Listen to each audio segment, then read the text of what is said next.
네, 안녕하세요. 오늘은 신재생에너지와 신원자력 발전에 대해서 얘기해 보려고 합니다. 뉴스를 보신 분도 있을 텐데 러시아에서 최근 북극의 기름 유출 사고가 있었어요. 북극해 근처 안바나야 강으로부터 2만 톤의 디젤유가 유출됐는데 연료 탱크 붕괴 때문에 사고가 발생을 했는데 붕괴 원인은 영구 동토가 녹아서 집안이 불안정해져서 발생한 것입니다. 영구 동토는 2년 이상 지속적으로 얼어있는 지면을 말하는 것인데 말 그대로 항상 추운 지역이었는데 최근 이상기후 때문에 이런 지역이 녹고 있는 거예요. 북극에서 이 정도 규모의 유출 사고는 처음이었고 정화 작업에 1조 7,600억 정도 소요되고 생태계 회복할 때까지 5에서 10년 정도 걸리는 엄청 큰 사고죠. 디젤 때문에 북극해가 오염되는 걸 떠나서 이 문제가 심각한 것은 영구 동토가 녹았다는 데 있는 거예요. 영구 동토 녹는 게 뭐가 심각하냐고 하면 영구 동토 안에는 메탄이 갇혀 있거든요. 메탄이 많이 갇혀 있는데 이것이 녹으면서 공기 중으로 방출되면서 온난화를 가속시킬 수 있어요. 그리고 물보다는 얼음이 햇빛을 반사시켜요. 얼음은 햇빛을 반사시키지만 물은 태양열을 흡수해서 온난화를 더 가속시키죠. 그러다 보니 영구 동토가 녹는 게 여러 가지 의미로 지구 온난화를 가속화시킬 수 있어요. 아이스 아메리카노 먹을 때 커피 다 마셔버리면 얼음 잘 안 녹는데 물이 있으면 얼음이 좀 빨리 녹잖아요. 그렇게 생각하시면 돼요. 과학자들의 예측보다 더 빨리 영구 동토가 녹았고 이 현상 자체가 온난화를 가속시키기 때문에 좀 심각하게 받아들여야 될 부분이 있어요. 그런데 지구온난화에 대해서 일부 과학자들은 과장됐다라고 얘기하는 사람도 실제 있어요. 과거 빙하기의 거대한 사이클을 봤을 때 온도가 상승하던 시기도 있었다고 하니 지금 지구온난화가 그렇게 유난히 떨 게 아니다 라고 하는 사람도 있어요. 이런 것들이 헷갈리게 만드는 거죠. 대표적으로 트럼프 대통령이 지구온난화에 대해서 이건 믿을 수 없다라고 하면서 파리 기후협약에 탈퇴했죠. 경제 부흥을 위해서. 과거 중국도 비슷한 스탠스였어요. 환경오염에 대해서 선진국들이 뭐라 하는 거를 중국 발전을 견제하는 움직임이라고 받아들였거든요. 북경에서 스모그로 신생아들이 죽기 전까지. 트럼프가 했던 유명한 말 중에 하나가 이렇게 추운데 무슨 지구온난화냐고 했는데 용어가 가지고 오는 모호함이 있는 것 같아요. 물론 정확히 이해하면 이게 구분될 수 있는 거지만 그냥 온난화라고 하니까 따뜻해지는 거라 생각하는데 실제로 따뜻해지기만 하는 건 아니거든요. 사람들이 느끼기에는. 지구의 기온이 올라가면서 그동안 우리가 알고 있던 날씨의 패턴들이 과거와 뛰어가고 있어요. 언제 어디서든 과거에 경험하지 못한 날씨 변화를 맞이할 수 있는 이런 기이한 이상기후 현상을 글로벌 위어딩이라고 해야 된다라는 말도 거기서 나온 거죠. 이걸 야기하는 게 소위 온실가스라 불리는 건데 대표적으로 CO2 이산화탄소가 있죠. 그래서 각국이 이를 줄이기 위해서 서로 합의를 했고 트럼프가 탈퇴한 파리 기후 협약도 이 대표적인 기후 협약의 하나예요. 온실가스 감축을 위한 세계 각국의 전략은 크게 생산, 소비, 저장을 타겟으로 하고 있어요. 에너지를 생산할 때 부산물로 이산화탄소가 나오거든요. 쉽게 화력발전소가 화석연료를 태울 때 이산화탄소가 나옵니다. 그리고 에너지를 사용할 때는 직접 이산화탄소를 배출하는 것도 있겠지만 에너지 소비를 많이 할수록 그 에너지를 생산하기 위해 화석연료를 많이 연소시켜야 되죠. 그래서 에너지 소비를 줄이는 것이 온실가스 감축에 도움이 돼요. 물론 에어컨 사용하면서 배출되는 프레온가스 등 직접 방출되는 것도 있는데 기본적인 컨셉은 사용을 줄이는 데 있는 거예요. 그리고 생산된 에너지는 보통 전기 형태로 변환이 되는데 이를 저장하기 어려워요. 그래서 밤에 생산된 전기를 심야전기라고 해서 저렴하게 공급하는 게 그 이유예요. 일단 생산, 운송, 저장, 소비 측면에서 생산에서는 신재생에너지로 전환하려고 하고 있어요. 그리고 소비 측면에서 소비를 줄이고 효율이 높은 제품을 사용하려고 하고 있고 전력을 생산한 시점과 소비가 피크 찍는 시점의 차이를 에너지 저장을 통해서 해결하려고 하고 있어요. 특히 신재생에너지가 가지는 단점 중 하나가 전기 생산이 간헐적이라는 데 있어요. 일정치가 않아요. 안정적으로 일정하게 뽑는 게 아니라 특정 시간대에 피크를 치거나 아니면은 거의 생산이 안 되거나 편차가 심하죠. 그래서 에너지 생산이 일정치가 않기 때문에 에너지 저장을 통해 최적 분배가 중요해요. 여기서 대표적인 에너지 수단이 ESS, 에너지 스토리지 시스템이라고 해서 그냥 전기 배터리 생각하시면 돼요.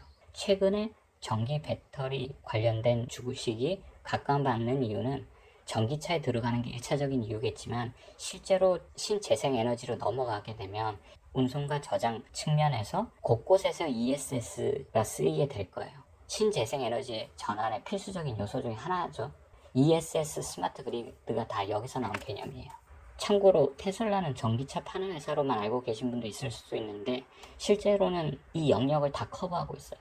전체 매출의 비중은 낮은데 솔라시티라는 회사를 인수해서 태양광 사업을 하고 있고 신재생에너지를 공장에서 사용하고 그리고 소비자한테 이 태양광 제품을 판매하면서 정부 보조금을 받고 있는데 이게 없었다면 작년에 영업이익 적자였어요. 매출 비중은 작지만 순수하게 보조금으로 원가가 들지 않는 이익이 꽂히는 거기 때문에 생각보다 이익 기여도가 높은 거죠. 섹시카즈라고 알려져 있는 자동차 시리즈랑 그 다음에 오토파일럿 그리고 로보택시 이런 것들이 향후하게 될 서비스. 그러니까 테슬라는 이 신재생에너지 측면에서 생산, 운송, 저장, 소비의 모든 영역을 커버하는 동시에 이제 부가적인 영역까지 건드리고 있는 생각보다 광범위한 영역의 사업 영역을 가지고 있어요. 그렇다고 이 회사를 추천하는 건 아닙니다. 참고로 출시된 차들 나열하면 이름을 따면 섹시카즈라고 돼 있는데 모델 3가 원래 2라고 지으려고 했는데 반발이 좀 있어서 그냥 3라고 했어요. 뭐 어쨌든 솔라시티를 통해서 이제 태양광 사업, 여기 지붕으로 보이는 게 실제 태양광 패널이에요. 근데 지붕처럼 보이는 거죠. 그리고 ESS도 하고 있는데 파워월이라고 생각보다 잘 나가고 있어요. 과거 일론 머스크가 한 말을 돌이켜보면 기가팩토리와 슈퍼차저를 제로 에미션으로 하겠다는 말이 있었는데 바로 이런 데서 나온 거죠.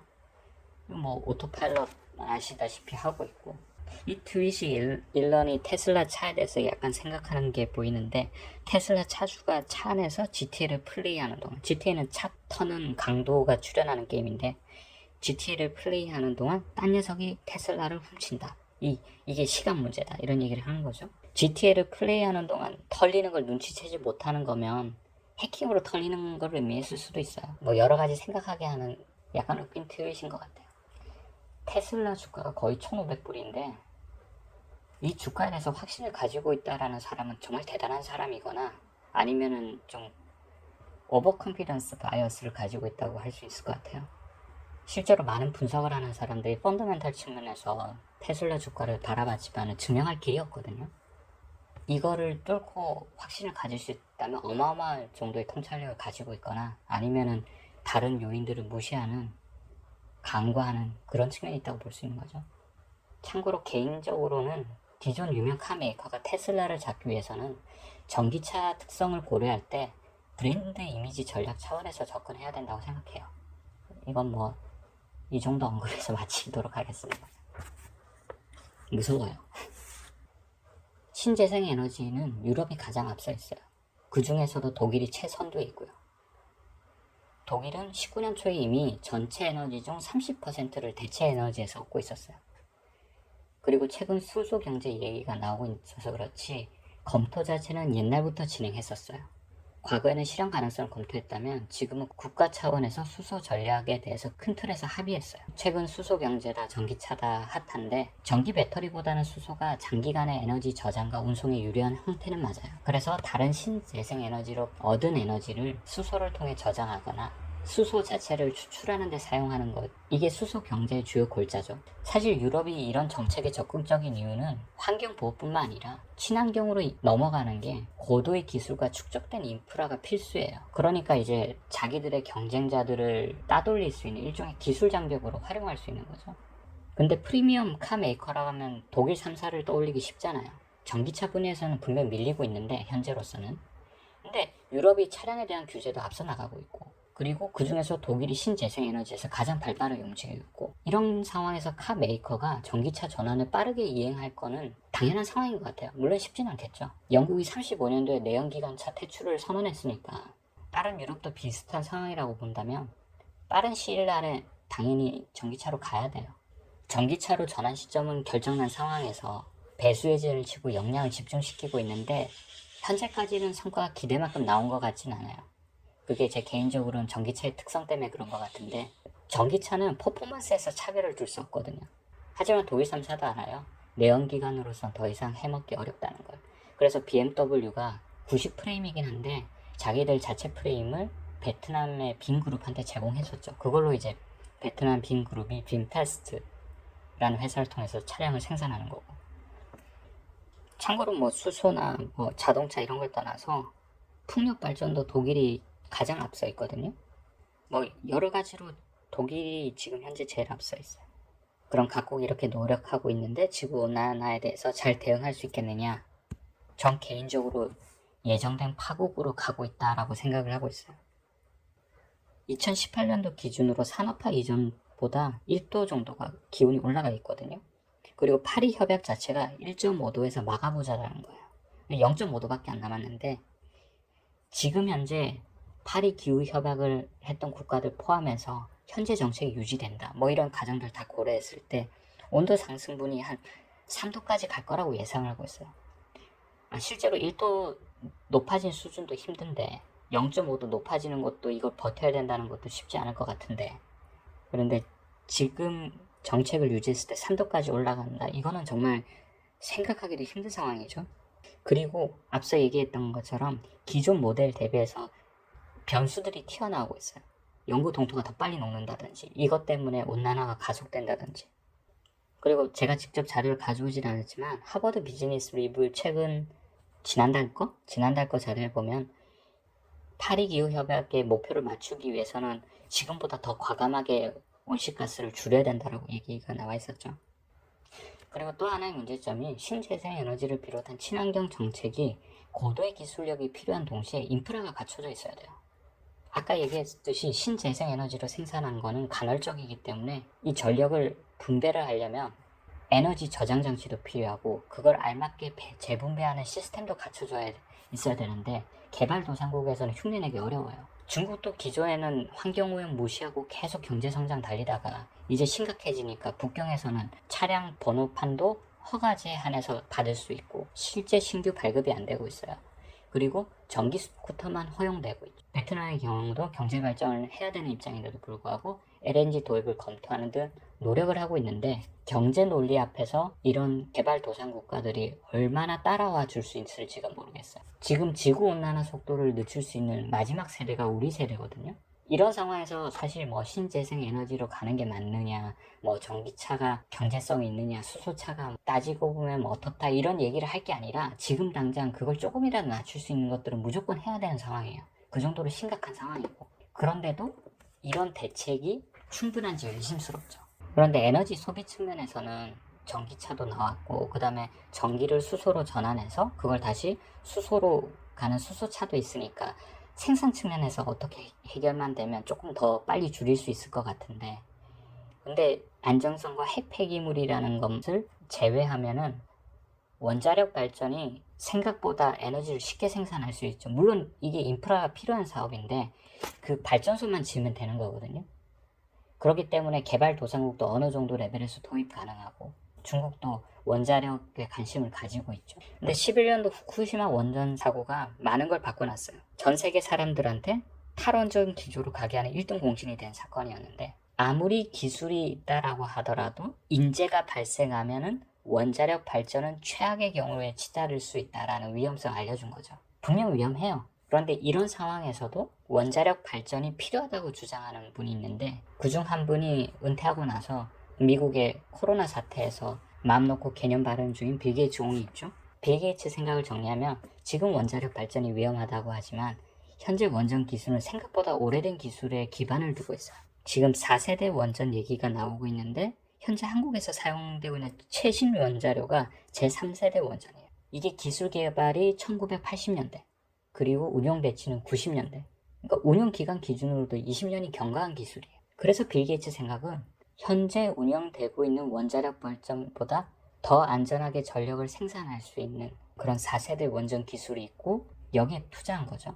테라파워라는 회사인데 진행파 원자로를 개발하는 회사인데 뭐 이거는 중요하진 않고 중요한 거는 원료를 핵 폐기물을 사용할 수 있어요. 기존의 원전 발전소에서 나왔던 핵 폐기물을 처치 곤란이었는데 오히려 그게 여기에 연료로 사용할 수 있는 거죠. 그리고 연료를 한번 넣으면 거의 80에서 100년간 교체가 필요 없어요. 꺼내고 다시 넣는 작업이 없으니까 안전성이 좀 더 올라가는 거죠. 사실 독일이 신재생에너지 비중이 30%까지 올라갔다고 하는데 정부 보조금을 계속 쏟아부으면서 견인하고 있거든요. 전기차도 그렇고 뭐 수소차도 그렇고, 그래서 전기료가 계속 올라가고 있어요. 시민들이 그 방향성에 대해서 합의하고 있기 때문에 그걸 용인하고 있는 거고. 근데 신재생에너지 기술이 빠르게 발전하고는 있어도 지금 당장 액션이 필요한 상황을 고려한다면 이 신재생에너지 이전에 걸리는 시간이 이것 때문에 실기할 가능성도 있어요. 그래서 새로운 원전을 옵션에서 제외하는 것이 적절한 것인가에 대한 의문이 있는 거죠. 근데 문제 해결력에 뛰어났던 빌 게이츠가 테라파워에 투자를 했고, 그런데 이렇게 훌륭했던 빌 게이츠 도전이 왜 알려지지 않았냐면 두 가지 변수에 물을 먹었어요. 하나는 일본, 후쿠시마 원전 사고 때문에 사람들이 원전의 위험성을 제대로 봤죠. 그래서 빌 게이츠가 이 기술을 퍼뜨리려고 했을 때 자국 내에서도 받아들이기 쉽지 않았어요. 그리고 다른 나라도 이미 탈원전 기조를 하고 있었고, 그러던 중에 각고의 노력 끝에 중국과 손을 잡게 돼요. 그래서 빌 게이츠 생각은 중국 정도 규모에서 도입해서 이걸 성공적으로 런칭할 수 있다면 안전한 원전을 전 세계에 보급할 수 있을 거라는 기대감이 있었어요.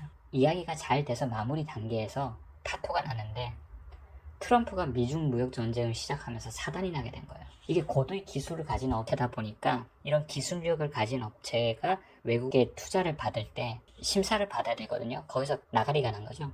첨단 기술을 가진 이 업체가 중국에 기술이 유출되는 것을 우려한 트럼프 정부가 이를 막은 거예요. 이때 소식을 접한 빌 게이츠가 오 쉣! 이 한마디 했다고 하는데 누가 딴지를 걸 줄 알았지만 그게 미국 정부였을지는 꿈에도 몰랐다는 거예요. 지금까지 친환경 정책들이 다소 과격하게 느껴질 수도 있는데 제 생각에선 과격하지 않고 오히려 여러 가지 상황을 고려한다면 실기를 할 가능성이 좀 보여요. 개인적으로 빌 게이츠의 테라파워가 중국에서 테스트라도 해서 안정성이 좀 입증됐으면 다른 개발도상국에서 이걸 중심으로 신재생에너지는 아니지만 그래도 카본 프리로 넘어갈 수 있지 않을까 생각했었는데, 물론 순수하게 원전만 운영할 국가는 없어요. 위험하니까.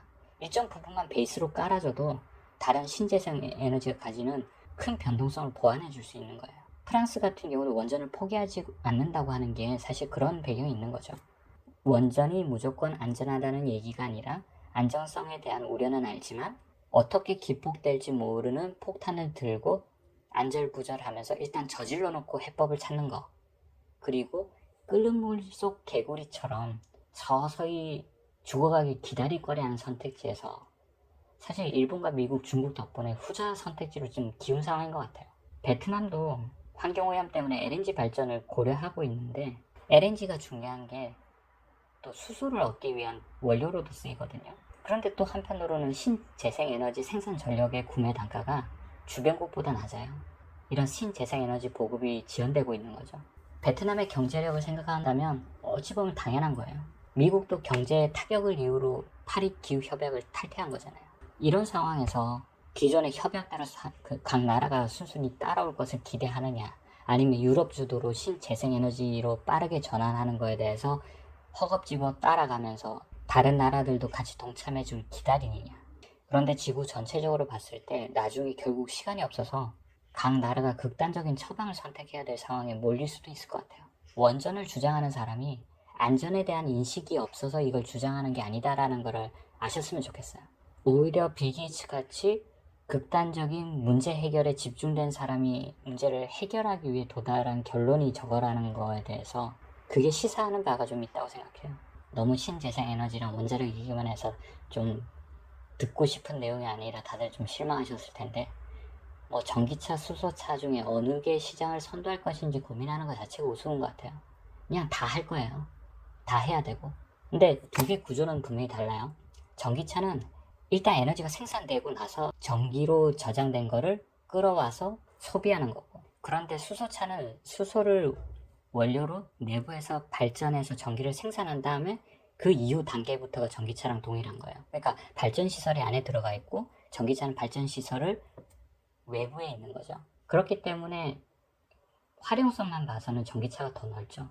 이런 단순한 구조 때문에 기존 카 메이커에서 전기차에서 차별력을 단순히 가져가기 힘든 거고, 수소차 같은 경우는 내부에 연료전지가 있기 때문에 구조가 복잡하고 열도 발생하기 때문에 이걸 공냉시켜줘야 되고, 그래서 승용차에는 전기차보다 메리트가 떨어지는 건 분명 맞아요.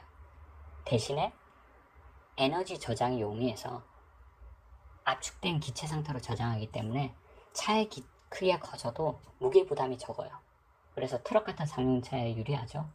물론 기체 상태에서는 이미 기술적 한계에 다다랐기 때문에 더 늘리려면 이걸 액화 상태로까지 가야 되는데 어마어마한 에너지가 들 거예요. 근데 분명 액화 상태로 차를 운영할 수 있으면 가동 거리가 훨씬 늘어날 수 있어요. 전기차는 모터를 기반으로 한 자동차 퍼포먼스엔 차이가 거의 없기 때문에 배터리랑 부가적인 기능에 집중하는 거죠. 그런데 수소차는 연료전지 에너지 효율, 그리고 열을 잡는 거, 이런 것들이 다 기술적인 장벽이 되기 때문에 수소차에서 중요한 거는 연료전지 기술이 핵심이에요. 그리고 이거는 단순 자기 브랜드 차량에만 해당되는 것이 아니라 다른 단순 수소차 조립업체에서도 쓰일 수 있죠. 그래서 전기차랑 수소차를 단순히 기존 차량 회사의 연장선상이라고 접근하고 이해하면 안 돼요. 포론이 너무 길어졌는데 일단 여기까지 하겠습니다. 감사합니다.